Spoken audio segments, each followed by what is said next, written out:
Hello friends, very good evening. ఈరోజు ఒక important topic పసికీళ్ళ గురించి మనం మాట్లాడదాం. సో చాలామంది తల్లికి అపోహ ఉంటుంది పసికీళ్ళు అంటే చాలా ప్రమాదకరమని. సో చెప్పాలంటే ప్రమాదకరమే, సరైన టైంలో దాన్ని రికగ్నైజ్ చేయకపోయినా, ట్రీట్మెంట్ తీసుకోకపోయినా, నెగ్లెక్ట్ చేసినా. సో మామూలుగా పసికీళ్ళని ఇంగ్లీష్లో జాండీస్ అని కూడా అంటారు. సో ఈ జాండీస్ అనేది మనకి న్యూబోర్న్ బేబీస్కి కామన్గా వస్తుంటుంది 3-4 డేస్ తర్వాత. సో అవి కామనే, కాకపోతే 24 గంటల లోపు కానీ కామెర్లు కనపడ్డాయి అంటే అది చాలా ప్రమాదకరం. అలా కాకుండా 3 రోజుల తర్వాత, 4 రోజుల తర్వాత బాడీ మొత్తం ఎల్లోగా అవ్వడము, కళ్ళు కొద్దిగా పచ్చగా అవ్వడము, సో ఫీడింగ్ సరిగ్గా తీసుకోకపోవడము, అలాంటివి ఉన్నప్పుడు దాన్ని సరైన టైంలో రికగ్నైజ్ చేయాలి.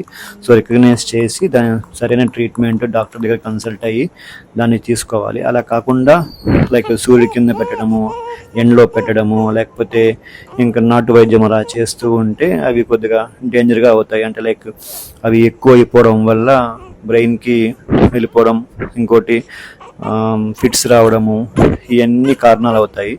సో మోస్ట్లీ ఈ తల్లి పాలు తీసుకునే వాళ్ళు లైక్ అవి బ్రెస్ట్ మిల్క్ జాండీస్ అంటారు. సో అవి కామన్. సో దానికి భయపడాల్సిన అవసరం లేదు.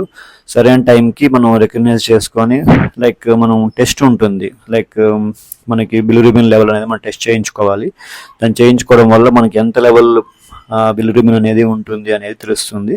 సో దాన్ని బట్టి మనం దాన్ని లైట్ కింద పెట్టుకోవాలా లేదా అని దాన్ని బట్టి మనం చెప్పగలుగుతాము. సో ఇవే కాదు, ఇంకోటి చాలామందికి మదర్స్కి కళ్ళు పచ్చగా ఉన్నాయి మా బాబుకి అని చెప్తూ ఉంటారు. సో మెయిన్ కళ్ళు పచ్చగా ఉండడం ఒకటే కారణం కాదు. సో దానివల్ల మనకి ఇంపార్టెంట్ ఏం కాదు. సో బాడీ ఎల్లోగా ఉందా, ఇంకోటి సరైన ఫీడింగ్ తీసుకుంటుందా, యూరిన్ వెళ్తుందా, మోషన్కి వెళ్తుందా, ఇవి మనం దాన్ని పరిగణలో తీసుకుంటాము. సో అవి మనం కన్సిడర్ చేసిన తర్వాతనే బేబీ క్లినికల్గా బాగుందా లేదా అనేది దాన్ని బట్టి మనం డిసైడ్ చేస్తాం. ఒక్క కళ్ళు ఒకటి మ్యాండేటరీ కాదు. సో అది మనకు గ్రహించాలి.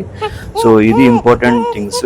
సో సాధ్యమైనంత వరకు దగ్గరలో ఉన్న పీడియాట్రిషియన్స్ చూపించుకోండి, అంతేగాని నాటు వైద్యం చేయడం అలాంటివి చేస్తే బేబీతో పాటు లైక్ మదర్స్ కూడా సఫర్ అవుతారు. సో అలాంటివి ఎప్పుడు చేయొద్దు. So thank you.